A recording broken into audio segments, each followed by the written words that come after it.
के G7 summit में Giorgia Meloni ने सबको वेलकम किया है नमस्ते करके। इंडिया की जो सॉफ्ट पावर डिप्लोमेसी है that is going global. Giorgia Meloni ने नमस्ते इटली करके सबको वेलकम किया। जितने भी गेस्ट आते रहे उन्होंने हाथ नहीं मिलाया, उनको नमस्ते जो है उसका इस्तेमाल किया जा रहा है। हाथ मिलाया उस सूरत में कि अगर किसी ने जबरदस्ती हाथ पकड़ लिया, वरना जॉर्जिया मेलोनी सबको नमस्ते करती रही।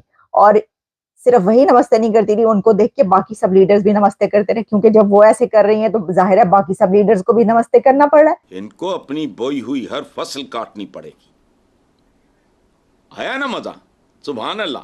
पाकिस्तान को दुनिया दो तीन चीजों की वजह से जानती है।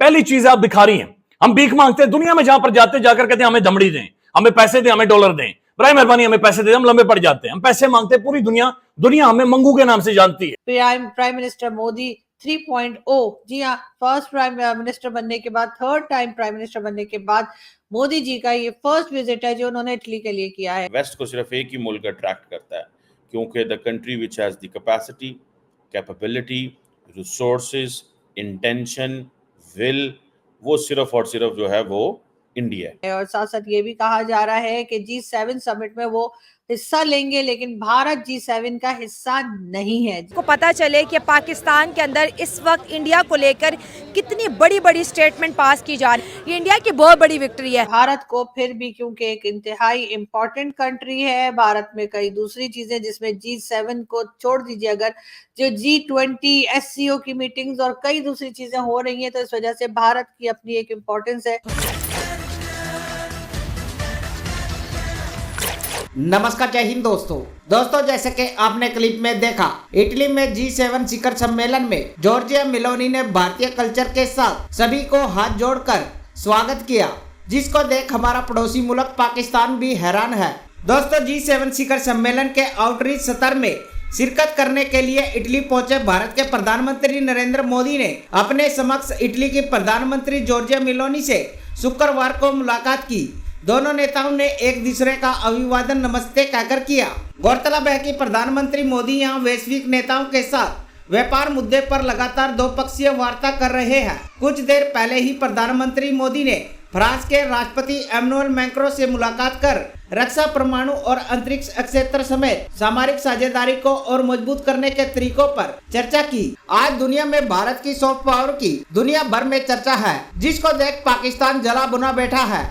तो आइए दोस्तों, इसी पर आगे पाकिस्तानी मीडिया का रिएक्शन देखते हैं। अच्छा, एक तो ये कि ये जो नमस्ते वो करती है, उनको आदत है।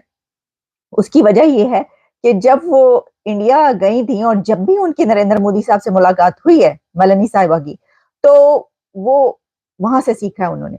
और मैं 100% यकीन से कह सकती हूँ कि उन्होंने नरेंद्र मोदी साहब से जॉर्जिया मेलोनी ने सीखा है नमस्ते। अच्छा, अब इसमें नमस्ते का एक बड़ी जबरदस्त और भी फायदा है, और वो ये है कि देखिए आजकल आपको पता है कि एक कोविड तो होके चला गया, लेकिन अब दोबारा से जो है वो कहा जा रहा है कि एक और फ्लू आ चुका है, कई लोगों को हुआ है अमेरिका में। तो उसके लिए उसके बाद से लोगों ने ये सोचना शुरू कर दिया कि ये जो इंटरेक्शन है इसका तरीका मुख्तलिफ होना चाहिए। तो namaste is the best way to greet, कि आप हाथ भी जोड़ देते हैं, इंकसारी भी है, आप एक ऐसे वे में, डाउन टू अर्थ वे में अगले बंदे को रिसीव करते हैं, वेलकम करते हैं। और साथ ही आप अगर नहीं चाहते कि उनसे फिजिकल इंटरेक्शन हो किसी के साथ, तो आप वो भी आपको जो है वो आप कोई कुछ नहीं कह सकता, वो कहते हैं हाँ जी ठीक है। तो जनाब, ये जो मेलोडी वहां पर बज रही है, मेलोनी एंड मोदी, ये मेलोडी क्यों सबसे पॉपुलर है, इसके कुछ लॉजिक्स हैं। मैं ऐसे ही नहीं कह रही कि वहां पर अब मोदी साहब पहुंच गए इटली तो हम ये कहें कि हाँ जी ठीक है सबसे पॉपुलर वो हैं। भैया और भी वहां पे बहुत पॉपुलर लीडर्स हैं, सबके सब ठीक है। तो लेकिन इनफैक्ट हकीम की मानों में जो लीडर सबसे पॉपुलर हैं इस वक्त G7 समिट में, वो दो ही हैं, और वो हैं जॉर्जिया मेलोनी और नरेंद्र मोदी। इसकी वजह क्या है? इसकी वजह यह है कि नरेंद्र मोदी साहब अभी अभी इलेक्शन जीतकर इक्तदार संभाल कर वहां पर पहुंच गए, कोई फिक्र नहीं है उनको।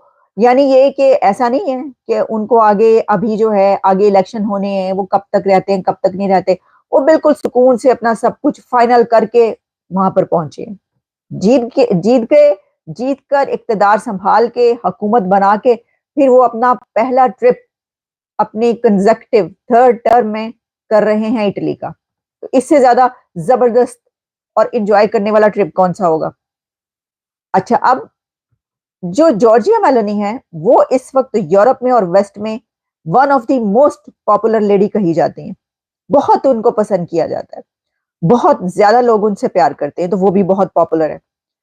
उनका इलेक्शन आने वाला है और जॉर्जिया मेलोनी के इलेक्शन जीतने के बहुत ज्यादा चांसेस हैं। जैसे मैंने आपको बताया, लोग बहुत पसंद करते हैं, बहुत बहुत पॉपुलर। बहरहाल ये देखें कि जो इंडिया के सॉफ्ट पावर टूल है, ये अगर आप जिन लोगों को नहीं पता, लेट मी टेल यू कि ये जो टर्म सॉफ्ट पावर है, ये मेरे बड़े फेवरेट पॉलिटिकल साइंटिस्ट हैं, जोसेफ नाय, उन्होंने ये टर्म कॉइन की थी। और इसका मतलब सिंपल सा होता है कि आप एक के अंदर एबिलिटी होती है कि आप अगले बंदे का बिहेवियर चेंज कर सकते हो।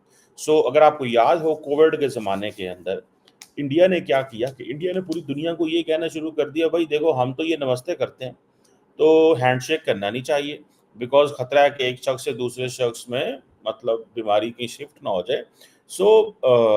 इसलिए आप ये नमस्ते करें। So Italian prime minister Giorgia Meloni seems very close to the prime minister. India भी आई हैं, इंडिया में उनका बड़ा चर्चा हुआ। और देखें, कोई मुल्क इंडिया को इसलिए इज्जत नहीं करेगा कि इंडिया जनाब उसकी आबादी बढ़ी है या मुल्क बढ़ा है। लोगों को अपने कारोबार से गर्जा यार, कोई भी सदर वजीर आजम, कोई इंसान किसी को बगैर मकसद के नहीं मिलता। तो क्यों एक मुल्क की वजीर आजम जो है वो इस डिप्लोमेसी का इस्तेमाल कर रही है। आपको नहीं पता, हो सकता है इंडिया उनसे क्या कंसेशंस ले रहा हो इटली से। Italy is a country which is important in India, middle east, Europe economic corridor के अंदर। अब ये जो सॉफ्ट पावर है, अब बेसिकली नरेंद्र मोदी ने या इंडियंस ने उनको जो बताया, एक तो ये पता है she represents the far right in Italy, European election में भी सारा हर जगह पर। ये एक उन्होंने एक एबिलिटी है इंडिया के जो सॉफ्ट पावर की। और ये समझ लें कि ये पिछले 10 सालों में अगर मैं देखूं तो India soft power has emerged as a crucial component है इसकी फॉरेन पॉलिसी का। आप देख लें पूरी दुनिया में, ठीक है जी।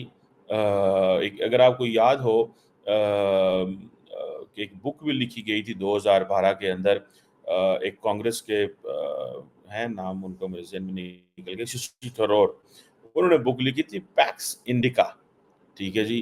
अपना वो कहते हैं जी हमारा जो कल्चर है, हमारी जो बॉलीवुड मूवीज़ हैं, योगा है, उसके बाद हमारी मेडिसिन्स हैं, हमारी हेरिटेज टूरिज्म है, फिर then the specific cuisine in India, ठीक है जी, ये हमारी सॉफ्ट पावर है।